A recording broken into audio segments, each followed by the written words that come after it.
I'd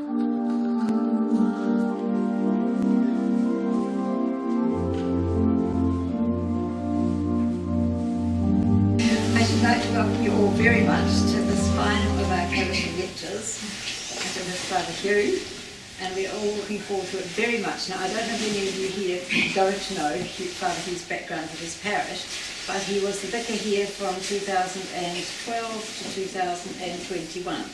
And we have, in a way, lived with bits of this project on its way through, via the rock, which has all been very interesting. So now we're really looking forward to hearing the entire thing. Thank you. Okay. Thank you.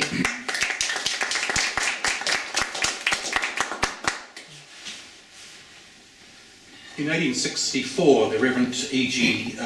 Edwards, who was the local rural dean attached to the cathedral staff, convened a meeting of laity, Anglican laity from South Dunedin in the Edinburgh Castle Hotel. Church born in a pub is how I start the thesis.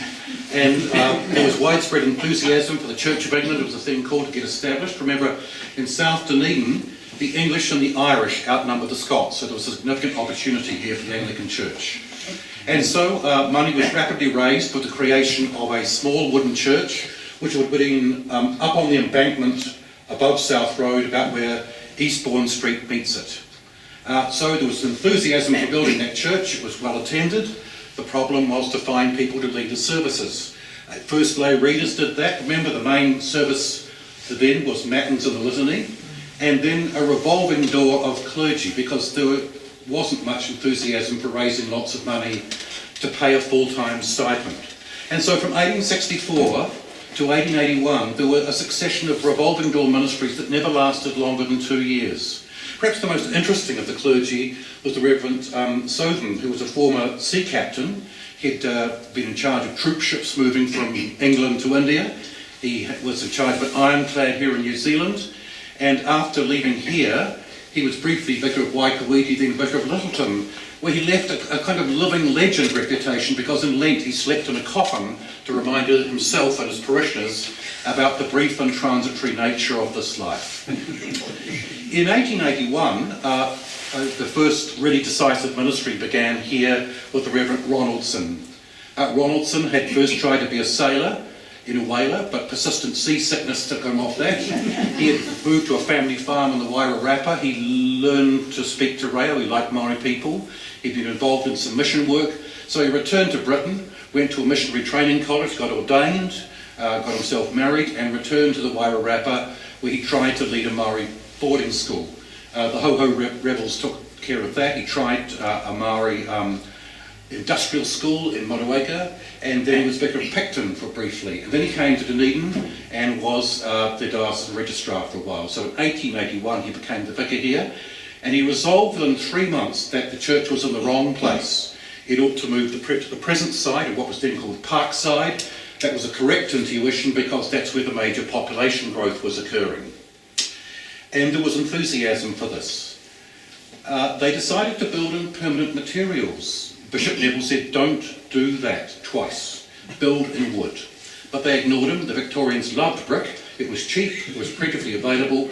With the big homes up on the hill was, of course, a brick kiln there.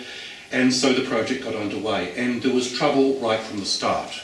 14 builders applied to build it. They accepted the cheapest quote. That was a mistake. They repeated that mistake in the early 1960s. The architect Hardy, he actually built St John's Roslin. But architects in those days weren't what we now call architects, people with a tertiary qualification. They just had learnt on the job. Hardy was very influential in diocesan circles, but it was obvious to the vestry that there were problems. As we know, the tower is not straight. There were problems with the windows. They had to shave things off the plans originally. There were going to be transepts, they were cut out. There was going to be a spire, they dropped that. And as we know, the west wall is sloping. It all ended in arbitration, which went against Hardy, although most of the money had to be spent on this architect's fee. And so the church was finally completed. But they hadn't raised enough money, and they had to get a major loan from a bank and a finance company. But Ronaldson didn't stop there. You need a parish hall, and I know you can't afford it. So I bought these two obsolete schoolrooms, and we're going to move them from Green Island. And in fact, that was the parish hall here until about the 1980s. And he said, I'll pay for it and you can just pay me back when you are able to. By then the debt problems had magnified to the point where he was forced to resign. And he was pretty grumpy about that. In those days, of course, newspapers published the outcome of parish AGMs in great detail, and this was closely studied by Ronaldson, who wrote at great length to the local newspaper, basically alleging the vestry had cooked the books to force his resignation. He was appointed as chaplain to public institutions. Remember, the Benny, the benevolent institution, was there at the end of Eastbourne Street, this vast Dickensian-looking structure. We may find it chilling and depressing, but Dunedin Knights had a reason to be proud of it because, unlike most New Zealand cities, they had made provision for the poor and indigent. And so he was chaplain to the jail, to the courts, and to the industrial school up in Rocky Side. Next came the Reverend Watson. He'd been a subaltern in the Royal Marines. His father and his brother were priests. He came up here with letters of recommendation. That was enough to get him ordained.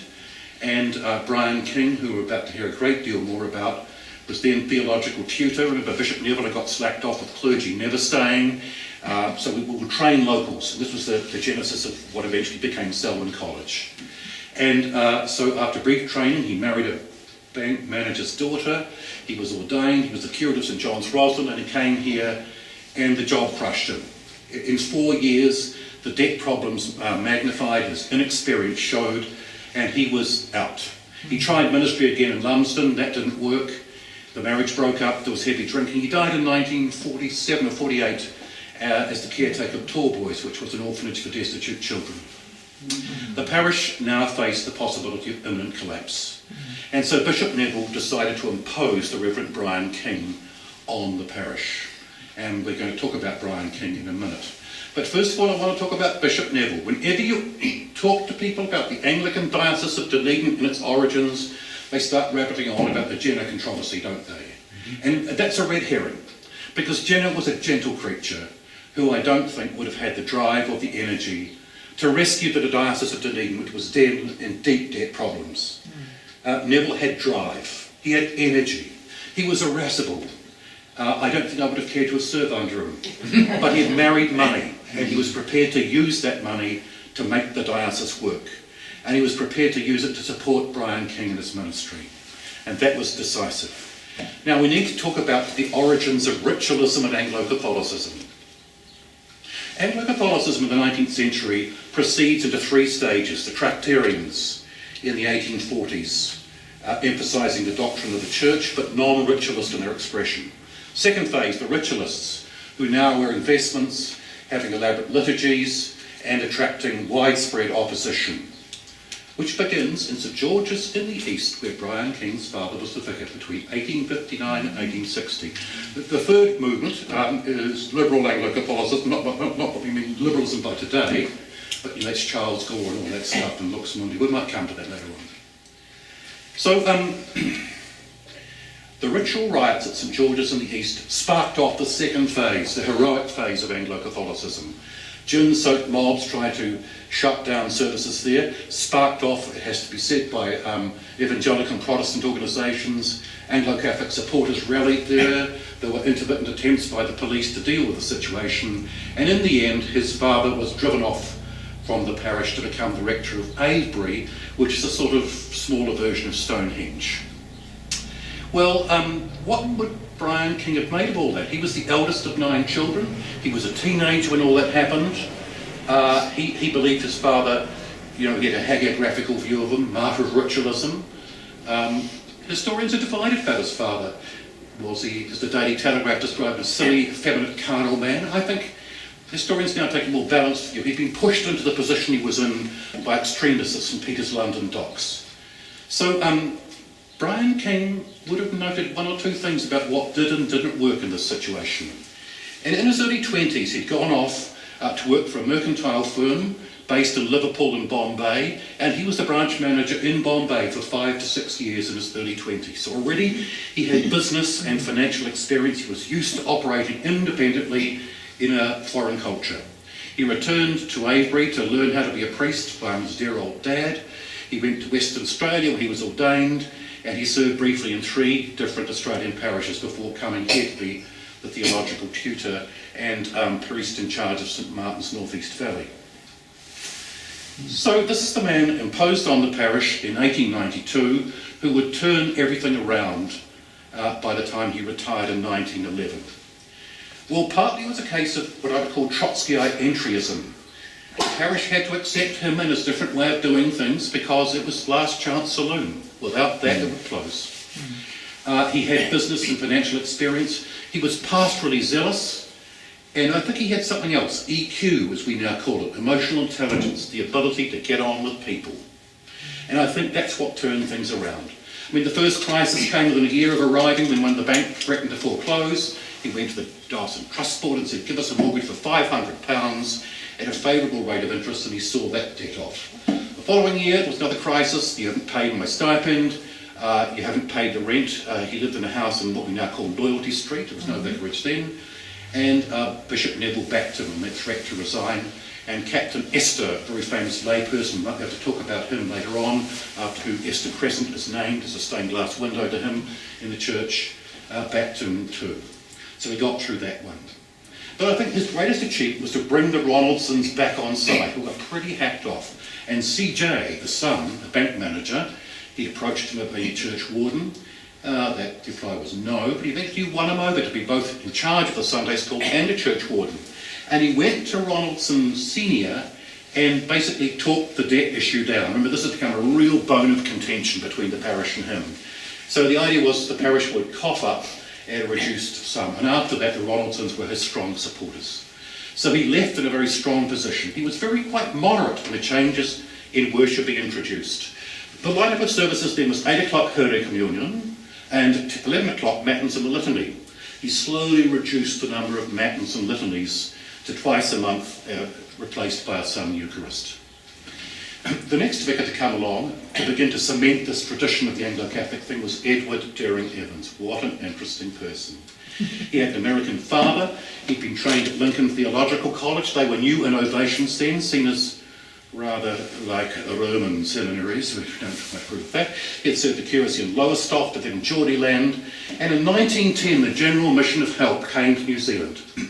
The Reverend T.H. Sprott, Dean of St Paul's Cathedral in Wellington, later Bishop of Wellington, came up with this wizard idea. He said, there's been a general mission of help to South Africa. It's worked very well. We're always having parish missions, but they're very localised in their effects and very time limited. There's a kind of rev up to the parish, and people have lapsed back to where they were within a month or so. Because human beings descend to kind of the lowest generality of peer group pressure. What we need to do is have a mission which we hit every Anglican parish in the country within less than a year and have a general raise in the tone of everything. And this idea caught on like wildfire, not just in Wellington but across the country. And so in 1910 a large body of missioners came to New Zealand to do precisely this. In the smaller parishes they had missions lasting about 4 days, in the bigger parishes lasting about 8 days. Well, Deering Evans took missions in both Riverton and Waimate, and he proceeded in a rather different way. His missions lasted 14 days. And I actually went to Riverton to find out how he did this. He would start off, he gathered 150 people outside the town hall next to the parish church. They then processed, it was like a Wild West town, in those days, so he processed slowly down both sides of the main drag, preceded by a large red cross, wooden cross. He would halt from time to time to explain to the locals what was going to happen that evening, and he gathered large crowds night after night at the town hall. And this was a mission aimed at lapsed Anglicans, but in Riverton it was so popular it gathered everybody. And it made a lot of money. Money was transferred back to Dunedin to pay for this. And the parish nominators in 1911 here at Caversham pricked up their ears. We need this guy. He was only here for 3 years, in fact less than it, because he went to Pongolia for 6 months to try and recruit more clergy. He was the kind of person who arrives at a place, presses the start button and then leaves. The vicarage was built in 1913. The Chapel of Ease, Holy Cross St Kilda, was built in his time. He had a mission there at St Kilda almost right away. In January 1914, the denizens of the residents of Dunedin were gathered at the St Clair beaches in their interesting bathing costumes. A procession made its way over the sandhills of St Peter's service, presumably with banners and crucifix. And Deering Evans gathered a crowd around him and preached a punchy evangelistic sermon. He was a guy with a flair for the drama, and he had guts, and clearly a talent for preaching. Well, he moved on in 1914, and just briefly, he became rector of an Episcopalian parish in Baltimore with 1,200 parishioners. You call that, in America, being a cardinal rector when you have 1,000 parishioners or more. And he then proceeded in 1917 to marry Helen Fiske, a millionaire's daughter. If you've ever been to the Cathedral of St. John the Divine, New York, you look at the golden doors her father gave them. She was prone to mystical visions of Our Lady and also Thérèse of Lisieux. These were olfactory visions. I had not known what these were. Just when you smell things as well as see things.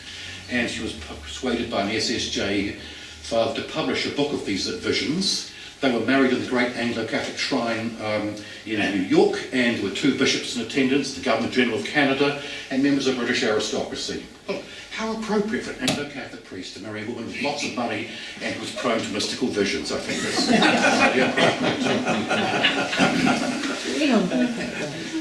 The next priest, remarkable priest, to cement all this Anglo-Catholic thing in place was John Lawrence Mortimer. And you'll see a photograph of him in the sacristy with the fellow servers of the Guild of the Service of Sanctuary gathered around him.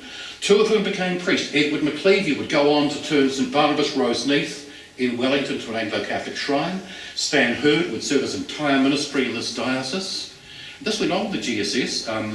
Another priest in the 30s became the Vicar of Kandala, and the curate of Daring Evans, of course, went to St Michael's Andy Bay and began its Anglo-Catholic reputation. So that's what I call the infection factor spreading out from this parish.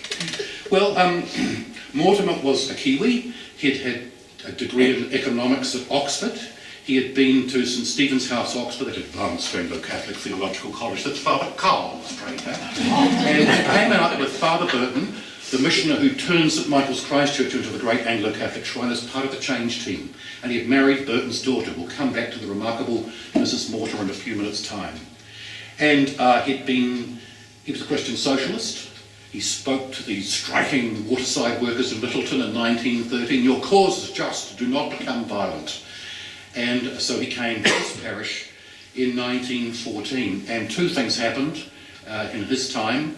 Holy Cross St Kilda was given its independence as its own parish in its right in 1917. That took a lot of the burden off visiting. And remember, vicars in those days were expected to get around every Anglican family in their parish, even if they were nominal, every year.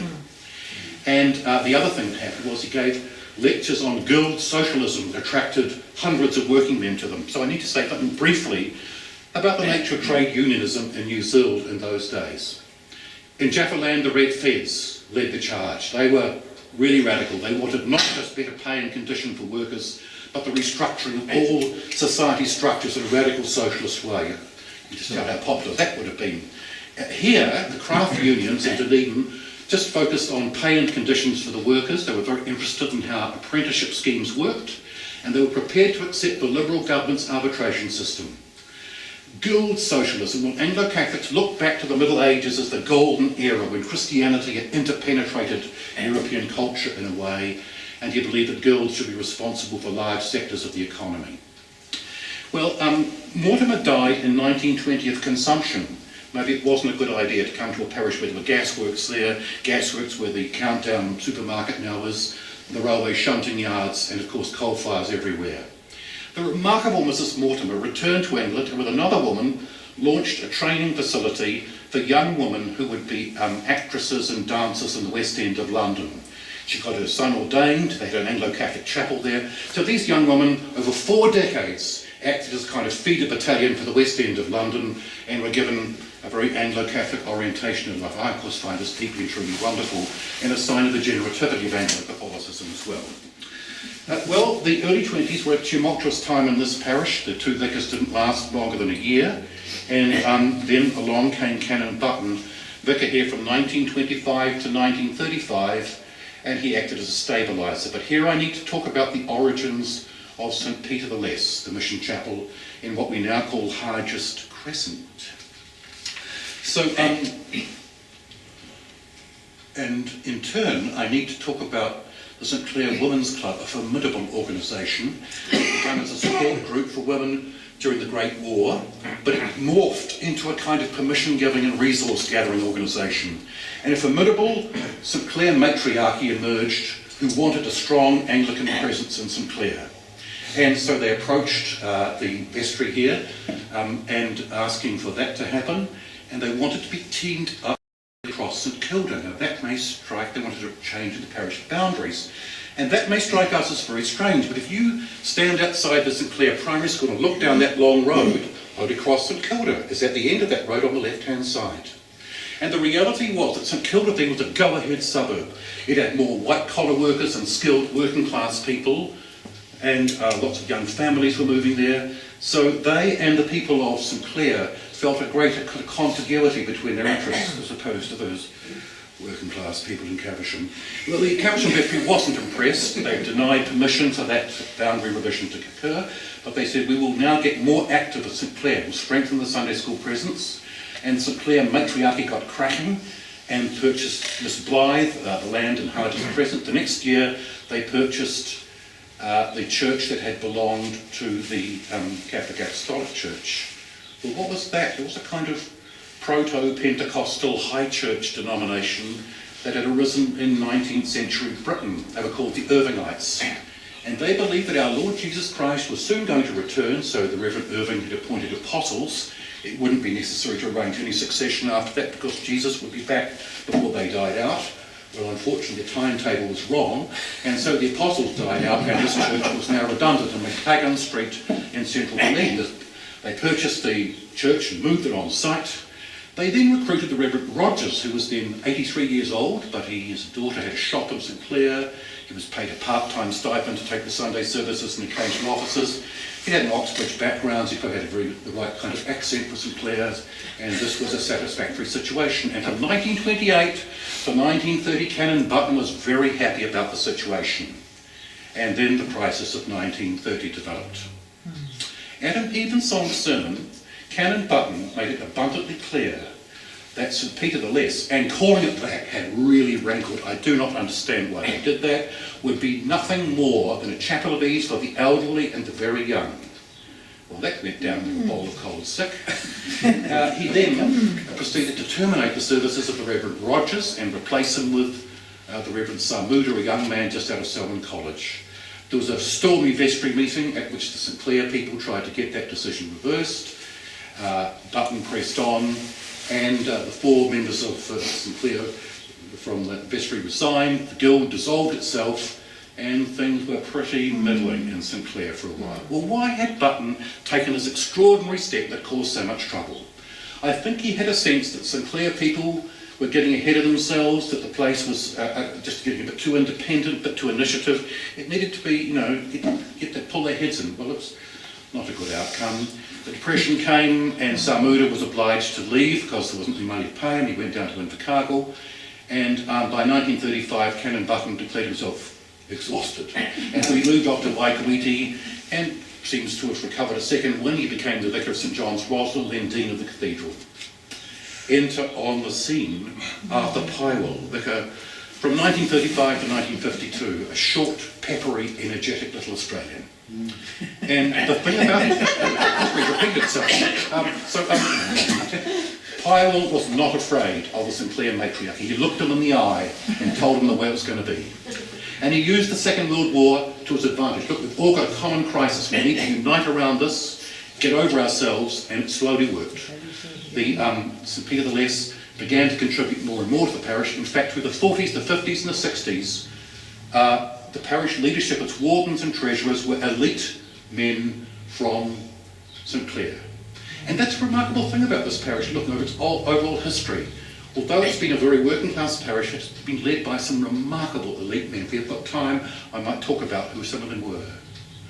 So Pywell pulled that together, and in 1944 the government announced that there was going to be a new housing up in Castorpham, and what we would now call a state housing area, and Pywell resolved to jump in from the beginning and establish a mission church there.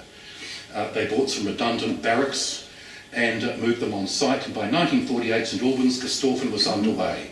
And these were good years for that mission church through the 40s and the 50s. There was a strong group of women there who were making it all work. It was the baby boomer time, Sunday schools were doing well. But then things began to slowly unwind, because Corstorphine was a place you stayed for a while until you made your fortunes improved. And those key people began to move away. You know, John Teal, just before the closure of St Albans in 1973, wrote a perceptive letter to Standing Committee. He said, it's a suburb without a heart. One half of it looks towards St Clair and the sea, the other half looks towards South Road. And he said it's a dormitory suburb, people don't stay. By the 60s it was recognised that it was a church in trouble. The parish made one last attempt to save it by sending a church army captain called Peter Orfrey, who visited like a postman, had lots of family services. This was the way things were supposed to work in the 1950s, but it didn't work. He left after 2 years, although not without some benefit to himself. He married a St Clair girl. And so the parish decided to close St Albans. Well, Pybel had been retired for quite some time. He'd been visiting a former Corstorphine parishioner in Christchurch and learnt this about the closure. He was furious, and he stormed back to Dunedin, approached the Bishop and Standing Committee. This must not happen.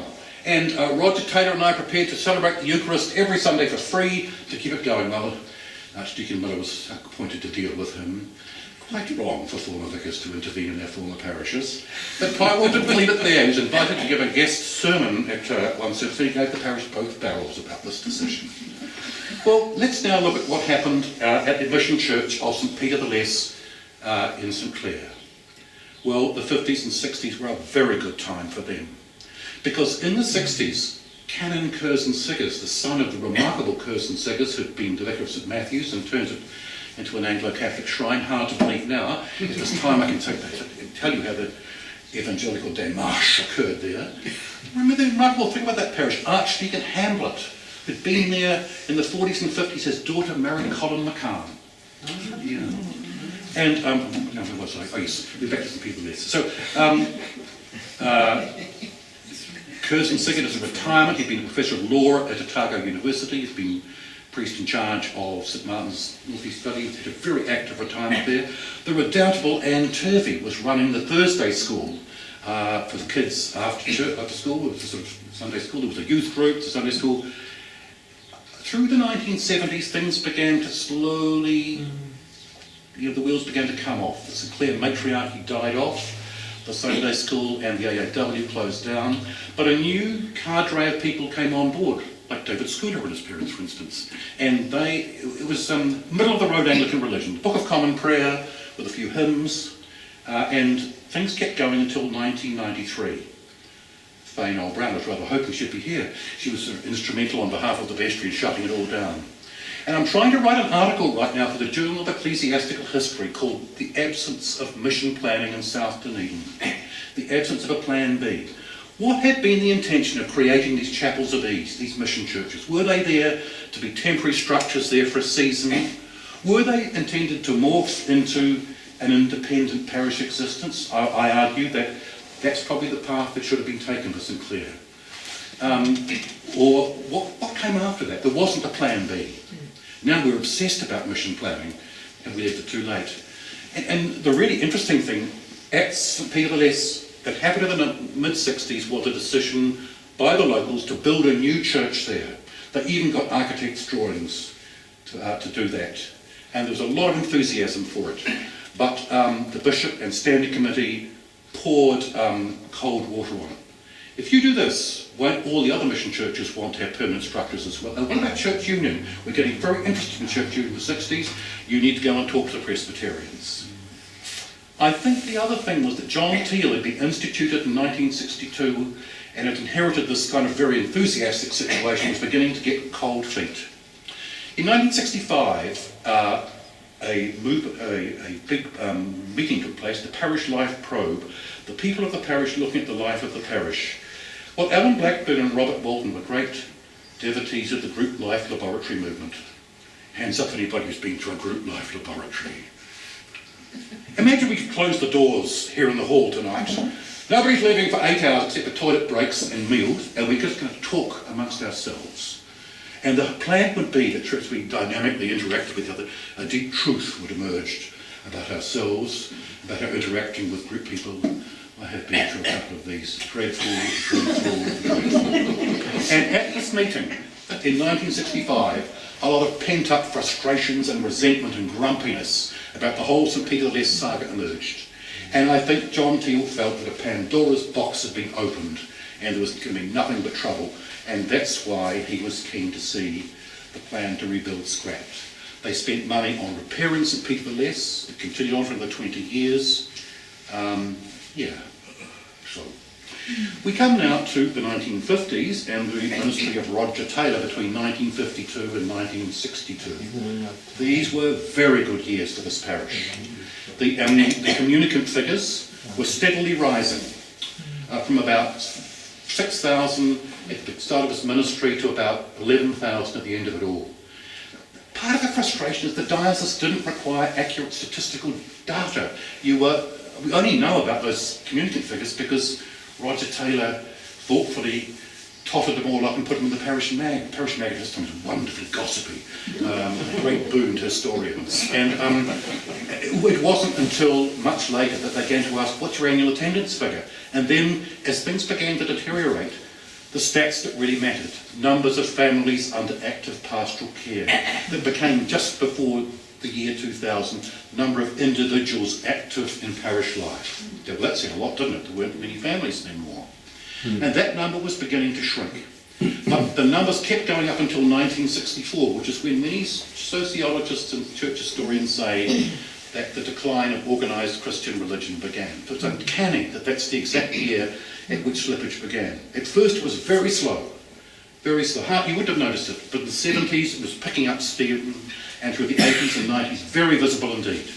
Well, what was going on here, and here I was obliged to take a position by my supervisor, which I didn't want to try and explain why our society and our culture lost interest in organised religion, which has been one of the most profound transformations that all of us in this room have lived through. In 1964, Bishop Alan Johnson had said something perceptive in a synod address. He said, really what we've done in the last decade is to activate and animate the Anglican, wider family of, nominals. We've reached out to the Anglican wider family of Otago and Southland, but we haven't reached beyond that to the unchurched people. And that population of the people we haven't touched is beginning to expand and increase. And if what happens if that continues to grow and the nominals begin to shrink? Interesting situation. Well, that's exactly what happened. I'll just toss out a couple of possible explanations. There's the Callum Brown thesis. It's all about women. He argues that when churches were doing well in the 50s and in the early 60s, they took up the long 1960s now. Up until 1964, it's fair to say it was still in the 1950s. Women were the infantry and the workers that made churches work. They were the ones who just did all the work and cajoled their husbands into helping, sent their kids to Sunday school. From the 60s on, profound changes began to happen about the way women thought about themselves. Remember, Anglican, AAW and Mothers Union had told women that they would find their fulfilment in motherhood and being good wives. Now, second wave feminism postulated different ideals, that servanthood and service were not necessarily the best way for a woman to live. They should fulfill themselves and realise themselves. There was growing affluence, greater choices about what people did with their leisure time, and increasingly households had to have both husband and wife working. I think there's an important grain of truth in that, but it's not the whole story. I'm going to come to my favourite thesis soon. But I want to talk about the Reverend John Teal, who was vicar here from 1962 to 1982. But first of all, I need to talk about the church sanctuary. As Roger Taylor left, he hung his ministry on rebuilding the sanctuary. Remember, at his time, it was just a wooden structure, quite small, a leftover from the first building. And he resolved to build what we now have, this brick structure. Once again, they took the Lewis quote, and this ended up in trouble again. And of course, as we know, the sanctuary was erected on these very soft subsoils, and it began to sink almost as soon as it had been built. And it continues to sink. You see the cracks opening up between it. If I had my druthers, I'd demolish it, move the altar forward and put those wonderful windows in Holy Cross and go there, put a plug in front again. So Roger Taylor, remarkable ministry. He had a degree in music, he was very good at singing, he was an assiduous visitor, and then he was a shy, reserved man. He had very avant-garde views for the time in the field of social justice, against cadets, against the nuclear bomb, against apartheid in South Africa, against capital punishment. This is unremarkable now. In the 50s it was tricky, and he put that quite openly in the Parish magazine. As a shy man, it must have been hard to bear the amount of flack and criticism he got. He was very conservative in ecclesial matters, very jumpy about any ecumenical proposals for further union with Protestant churches. This might undermine the Catholic heritage of it all. Completely opposed to the remarriage of divorced persons, despite the fact that he was in a very difficult marriage. Mind you, the parishioners were very amused by a vicar who drove his wife down to the TAB to place her bets. And John Teal was he believed that the parish needed to be integrated into contemporary developments in the church. It needed to come on board with liturgical revision. Remember, we had the Orange Book in 1966, and then we had the Grey Book in 1970. Well, the parish became au fait with all that. He was very keen on overseas mission. The parish mag became full of stuff about mission. He was keen on the ministry of healing. The Guild of St Raphael group started. Vestry meetings, oh my God, they started at 7:30 and finished at 10. David Scooter and I used to set bets on whether I could get the vestry meeting finished in less than an hour. At the Cardboard Cathedral recently, their 2-hour staff meetings have been slimmed down to 20 minutes. They've been stunned. Wow. Eunice Teal died in 1981. It was a major blow. She had been very popular in the parish. John wanted to be close to Dunedin to complete his children's education, but they didn't want to be in that vicarage that reminded them of her death, and so he moved to become the Vicar of Holy Cross St Kilda.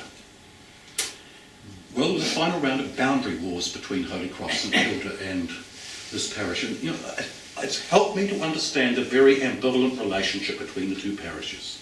Because Holy Cross St Kilda, I think, has felt grumpy about us as being the people that always say, no, no, no. And it was hard to admit about the further request for a boundary change was that, of course, the money was there at St Clair, and whoever had that would have a significant financial advantage. And it was hard to say that openly. Well, John Teal became the Vicar of Holy Cross St Kilda and came up with a very bold plan. The diocese should buy West Soft Fruit Factory, demolish it and build a church there. We'll then close this church and Holy Cross St Kilda to integrate the two ecclesial entities into one parish. Well, good idea, but it would require a great deal more financial grunt and determination on the part of the diocese. There would have been inevitably casualties in the process, which required very careful management. But I'll just put that out there as a brilliant idea that happened there. Okay, where are we now? Well, we come now to Blair Robertson. He was here briefly for just a couple of years. Blair with flair, as he was known. In his time, this hall was built. There'd been a head of steam building up about the building of this hall. Parishioners had become very grumpy with John Teal. Why won't you go ahead and do it? Well, we're going to be very cautious because we know how debt has been an issue in this parish. We're not going to do that to get all the money in hand. Blair just said, we're going to go for it. And so enthusiastic were people that this hall got built in record time. Blair was into amateur theatricals and dramatics. People loved that. And he brought wealthy people from the Forbury corner end of the parish. That sort of stopped after he left. And then Blair's departure from this parish happened in a remarkable way. I call this the deflected parish nominators. The parish nominators of St Mary's Merivale, a prestigious parish in the Diocese of Christchurch, were looking for a new vicar. They came down. Remember, the way you found a new vicar in those days was to go listen to them preach. And they went to St John's Roslyn because they wanted, Brown became the vicar of the Bishop of Wellington, Tom Brown. Tom. And was startled to hear that Sunday morning that Tom had just accepted another important appointment. So they came on to Caversham. They heard Blair, they liked the cut of his jib, and so he was soon offered the job. And so, unexpectedly, the parish was vacant. This also helps to explain why they were not interested in further closer union with Holy Cross, because they became preoccupied with building the hall and finding a new vicar. And so it came to pass that Father Carl... Well, Father Carl had been doing a bit of teaching, as Kiwis I know he did in Pongolia. He went to St Stephen's House. He served 2 curacies, one in the remarkable Anglo-Catholic parish of All Saints Margaret Street, where he certainly learnt what you ought to do. And he was then the rector of Wallasey in the Diocese of Chester. His father was keen to have him back here. He paid for Carl to have a reconnaissance visit to Dunedin and said, by the way, Caversham's fallen vacant. And Blair reached out to him. I think Blair felt quite guilty about the fact he was leaving so soon and encouraged Carl to accept. And so it came to pass that Father Carl came to be vicar here. What's the time going? How much time?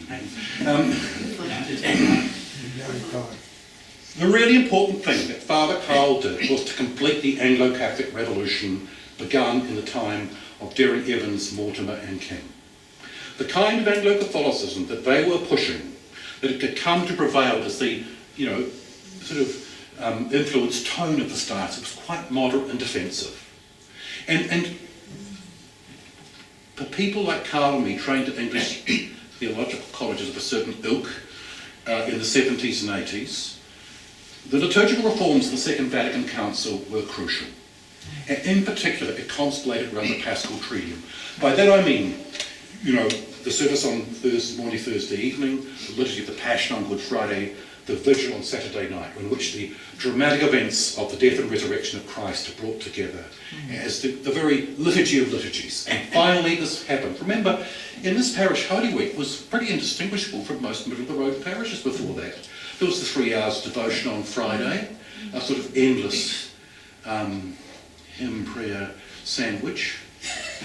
And Jesuit devotion, why was that thought to be typically Anglican? There was no Easter Vigil service. There might have been Eucharist celebrated on most days, no. So finally the revolution happened, but remarkable other things happened. Carl's ministry divides, it's a game of 2 halves, isn't it, for those of you who lived through it? I apologise for trying to sum it all up. He could preach without notes. This was very impressive. He was a great public speaker. There was a social life of joie de vivre, the famous at-homes and vicarage garden parties where drinking and dancing took place. People were feeling good about the parish. Carl's ministry spread in through the city. He was police chaplain. Very, the gift of repartee. I want to take my funeral service, I don't do satanic rites. But he was also police chaplain at a time. You remember when Umbers was clubbed to death by a guy, and he presided at the funeral there. And then there was the Aramoana shootings. He was involved in all that. And became by acclamation sort of chaplain to the prison warders as well. He was now precentor of the cathedral, and a canon of the cathedral, on everything, very popular, job offers coming along, and then came the Raymond White affair. How to summarise this briefly? I'm assuming that most of you know exactly what I'm talking about, and I am going into it too much. 1998. Well, that's when the story sort of comes to a climax. Raymond White was a man of predatory or paedophile interests. He had built up a kind of very strong, almost feudal loyalty amongst the choir himself. On a trip to Christchurch, which Carl had been involved along with his precentor, several of the teenage boys reported unwanted sexual advances from Raymond White. Really pleased to do something about that. Carl remonstrated with Raymond White to no avail, and finally did what he should have done right from the start and told the bishop. And so that lengthy, drawn-out process that took years and years and years that eventually led to the dismissal of Raymond White took place. But it reached out to destroy the lives of most people it touched. Now, Carl wasn't centrally involved in this, except insisting when the bishop was wanting to back away from the whole thing, that the process had to be followed through to the bitter end. But at a well-lubricated party that had taken place at the Payru household, some members of the choir had followed him around with a cine camera, tell us that the bishop's a bitch, this sort of stuff, and trying to encourage him. Finally, he made a very risque and off-colour joke that would rebound against him. By now, the members of the choir who had complained about Raymond White's behaviour recognised that he might lose his job, had closed ranks. It never happened, no need to. and Carl was on the outer. And finally, you know, the last card you played in those days was to go to the 2020 documentary team, which is what Raymond White and the more hardline members of the choir had stormed off from the cathedral play now did. And for those who watched that programme, remember that Jonathan Patrick, the then dean, had said, oh, I can handle this. I will only answer certain questions, but they put other questions to him, so he was showing, you know, taking the microphone off and walking out of the room. And that excerpt from the city film thing was helpfully shown as part of the 2020 documentary. Well, Carl was going away on overseas holiday, thank God, at that time, and was, you know, TV3 helpfully showed all that again on Monday night in the 6 o'clock news. Well, they were eventually shown to have acted outrageously and in an appeal to the Broadcasting Standards Authority. Meanwhile, Bishop Penny was at Lambeth for the 1998 Lambeth Conference, where two things happened. The human sexuality debate came to a head. George Carey, the then Archbishop of Canterbury, felt that in order to head off trouble from the Global South bishops, he would ramrod through the famous 98 1.10, affirming the Church's traditional teaching on marriage and a bunch of other things. This caused outrage among various Western liberal bishops who published an open letter repudiating all that and nailing their colours to the mast in a very liberal direction on that, amongst which Penny had been one of the signatories. But more crucially, in a meeting with a group of Anglican women, she had said that the way she'd been treated by senior members of this diocese, senior lay people, she akin to being gang raped. Well, the media took a lot of interest in that, and that was picked up in a major way here in Dunedin, and she repeated those remarks on her return, including on the Kim Hill show. So she was in a bit of a defensive mode when she got back, and the famous sex lies and videotape, as 2020 described, incident had occurred while she was away at Lambeth. So what happened was that Carl was publicly rebuked from high table during synod, and then she told him that she would come to meet with the vestry. He was not to turn up to that meeting, but the vestry insisted that he did turn up but not say anything, and they invited other people. So when Penny came, there were about 30 parishioners there. And it's the recollection of those who were there that she suggested very strongly that the vestry request him to resign. And the vestry did not choose to do that. They closed ranks in support of him. Coral Paris famously said, I was away on holiday. When all this occurred, I expected to return to find the parish in chaos with people leaving. I find quite the reverse. The parishioners are united behind their vicar. Mr. Monteith, who was then the organist and the treasurer, said, I expected the money to fall away. No, it's just as strong as ever. So, Carl, ministry survived.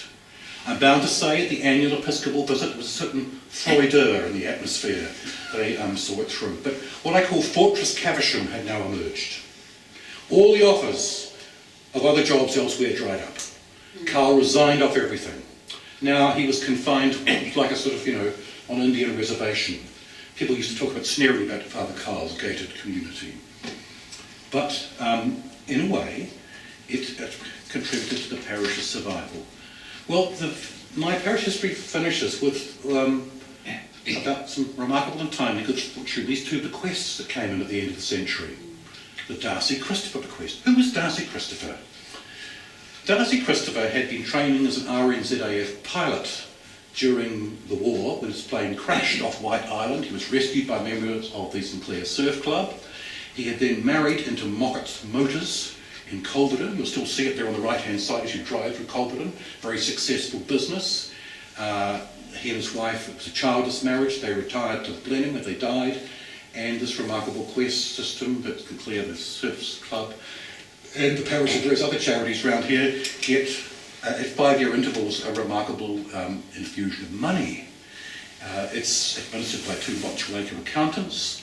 It's only allowed to be invested in bonds and banking, interest-bearing deposits, so it's been falling off a bit. But it's been very helpful. And it goes on for 80 years. I think we're about 20 years through the cycle right now. And then came remarkable Horace Maisie bequest. Well, all we know about the Maisies is that they ran a very successful magazine shop at the top of Hillside Road. And we know Horace Maisie married Miss Alice in 1964 at St. Peter's, and that's all we know. We don't know how he amassed all this money, but when the Ashburton lawyers got in touch with Father Carl and said, by the way, we're going to leave the parish $750,000. Carl thought it was a joke and had to confirm all that. So this, when I talk about remarkable and timely good fortune, the fact that the parish was rescued from possible closure in 1892 by Brian King's appointment, the fact that the remarkable 3 ministries cemented in the Anglo-Catholic reputation of the parish, probably the 1956 Wells campaign, which I haven't had a chance to talk about, also, which secured really financial security of the whole Anglican Church in New Zealand. Anglicans have been the lousiest givers up until then in the country. And then these 2 bequests have secured the parish's future. Although they had 2 deleterious consequences, it probably would have been a good idea not to broadcast it abroad so much, because parishes who were struggling there to say, wouldn't it be good if St Peter's Caversham shared its good fortune with us to propagate ministry? And then when yours truly tried to have a stewardship campaign to lift giving in the parish, there's a lot of resistance, because people know that the 7th Cavalry will always ride to the rescue here. All right, and now the final explanation as to why the unravelling of organised religion took place in the Western world. A remarkable book by Sam Brewitt-Taylor called Christian Radicalism in the Church of England and the Invention of the British 60s, 1957 to 1970, The Hope of World Transformed. The Church of England had been holding a strong hand of cards as the 1960s began. Remarkably, church-going amongst students was amongst the highest in the country. Same with the SCM, I gather, here in maybe there'd been a fall-off in church-going, but, one sociologist talks about believing without belonging. A lot of people in Britain had a sense of, golden rule Christianity. Despite all the talk about Carnaby Street in the swinging 60s, that applied to a very small minority of people. Most members of the British public were pursuing gentle pleasures. And 1963, Bishop John Robinson's Honest to God burst like a bombshell on the scene. The most best-selling theological book there's ever been. We had this in our family. So apart from a melange of, what Rudolf Bultmann and Paul Tillich and a certain take on the prison letters of Dietrich Bonhoeffer, what's the kernel of this book? Secularism is here to stay. Secularism is good. We must embrace secularism. We must have secular religion. And what Brewitt-Taylor said, this is like, in the book of Revelation, in the life of heaven, there shall be no more liturgies, no more Eucharists. Very hard for Anglo-Catholics to accept that. It's all going to stop. And instead, the future might well be a time of radical egalitarian social relating, the overcoming of authoritarian hierarchical restraints, more expressive, intense and vital human relationships, unbounded by repressive moral codes, and a determined and sustained effort to end world hunger and social injustice. I think many people embraced all that, and it became harder for priests to believe there's a point in serving up my entire ministry in this increasingly secular future. And there was a problem about role definition too. Social workers and teachers were very clear what they were doing. It was less clear for what priests might be doing. And one of the things that fascinated me is, why was it that this parish that generated so many ministries in the interwar period, had so many curates, and all of them went the distance, it again was very generative of ministries, and had many curates in the 50s and 60s, and many of them bailed out. Why did that happen? Well, I'm just going to talk about Ross McCrosty. Thank you for reaching out to us. Meadow, by the way. As one example of this. Ross McCrosty had been formed at the Guild of the Servants of St. St. Michael's, Henderson Bay. He was a card-carrying conviction Anglo-Catholic. He was ordained in the 50s. His title parish was here at St. Peter's. He persuaded Roger Taylor to go for the Wells campaign. He was a very successful man. He married Sandra Moore, who was involved, boots and all into everything, the Sunday school teacher, sang in the choir, and he went off to be the vicar of Winton O'Tautau, I think. It was a successful ministry. He was also chaplain of the Invercargill Borstal, did that well. Then he was vicar of Port Chalmers for 4 years. Then he was Christian education officer for the diocese, and then went off to the North Island to do the same thing on an expanded scale for the Presbyterians in Wellington. Well, why did he leave the ministry in the early 70s, stop going to church, and have a totally secular funeral when he died in Masterton many years later? Well, he'd become friends with Lloyd Gearing in the 60s. And it slacked off that Lloyd was tried for heresy. He should have been found guilty, of course. He was depressed and upset at the failure of the church union negotiations, in which the Anglican Diocese of Dunedin had played a major spoiler factor. He found himself in Wellington on the road all the time, trying to sell education programs to parishes that on the whole weren't interested. He was an uxorious man. You know, he loved his wife very much and his family. He resented being away from home, so he decided he was having a breakdown, so he gave the game away. And, you know, I'm not going to talk about the great scandal of the diocese, the Les Steele story. That would be too exciting for us. There was a high casualty rate. And I think it's partly to do with what I'm talking about here.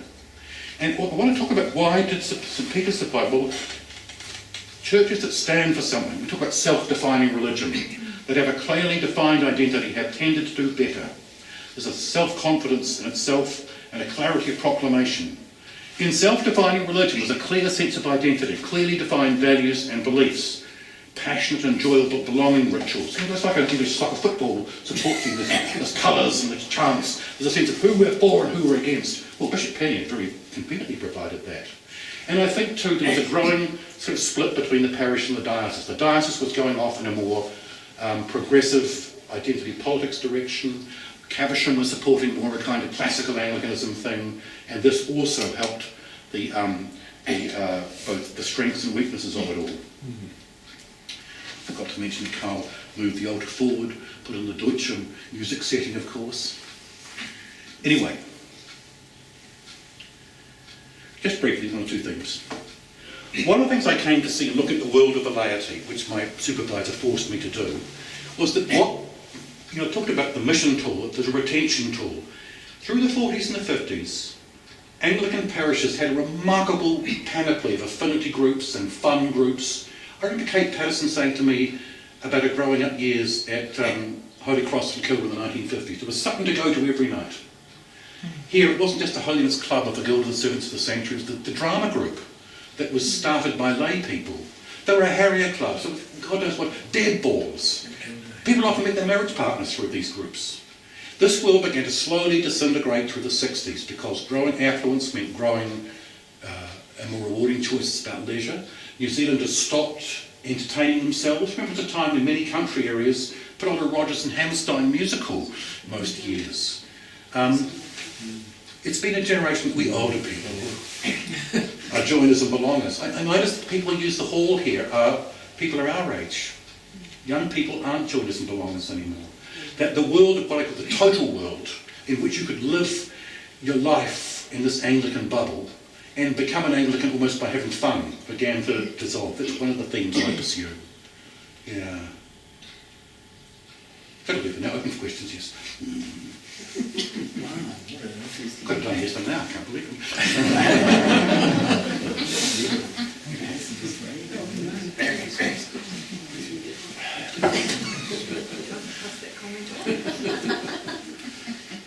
The speed of your delivery, Hugh, has been much praised. Otherwise, we would not have got through New Year's much in the time we had. Yes.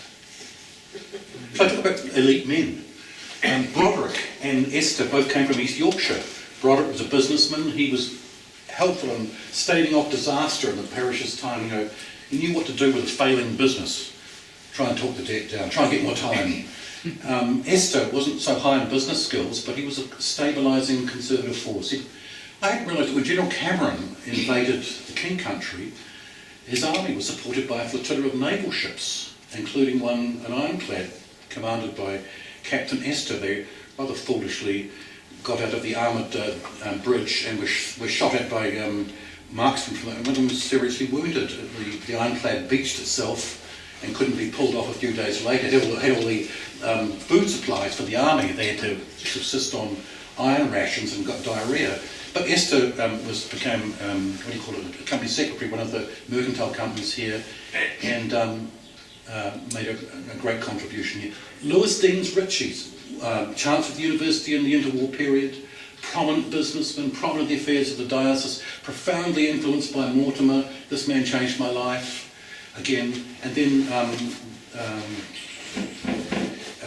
in the 50s and 60s, Dick Whittakamp who'd been in a senior management position in the Hillside workshop with the formidable Ethel with her amazing, what are the women with that fur around their neck? Oh, yes, Oh, foxes. Oh, Yes. And, Stole. It's actually called a stole. a word for the women, she said in her 1956 the Wells campaign thing.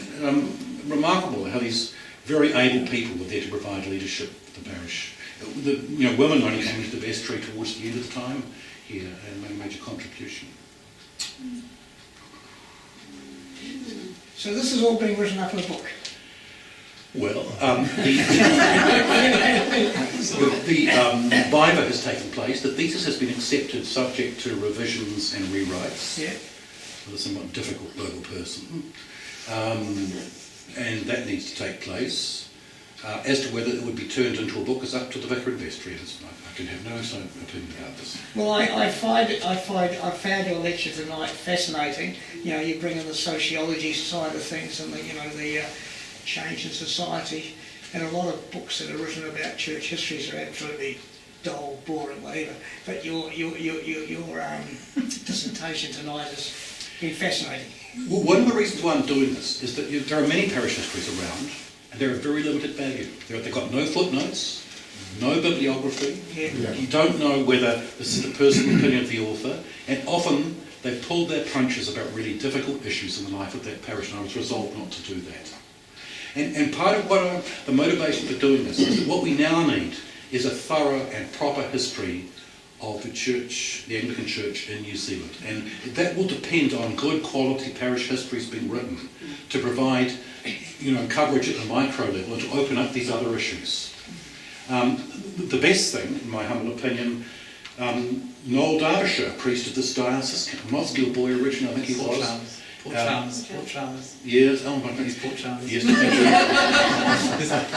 His mother was one of those pillars of the church. Yes, in the 1980s. His MA thesis took the story up to 1945. His PhD thesis, written under Peter Lynham, another man who knows all about putting God back in New Zealand history, takes the history up to 2000. And these are the best. I wish to God he would now turn this into a proper history. And I accept his thesis. He was an accountant before he became ordained. So he looks at the financial situation. He says that the two problems for the Anglican Church in this country were that the diocesan structure was so separate. They were we had 7 Protestant mini-denominations operating in this country with almost no... Anglicans think, well, we are fully united, our sense of Catholic order. Actually, no. And the effect of this was that resources did not move to where they needed to be in mission in terms of the country, that finances were jealously held on to, and they didn't move to where significant new population growth was taking place. The Presbyterians do this actually, the famous Presgo Fund, in which redundant Presbyterian parishes, the money is put into this fund and can be used on a national scale. This has not happened with us. But we all used to have separate pension funds, which were ridiculous. Now the pension board operates very efficiently. And I can't see why there isn't a common payroll system across the country. The pension board knows where all the clergy are. We get very defensive responses from the bishops.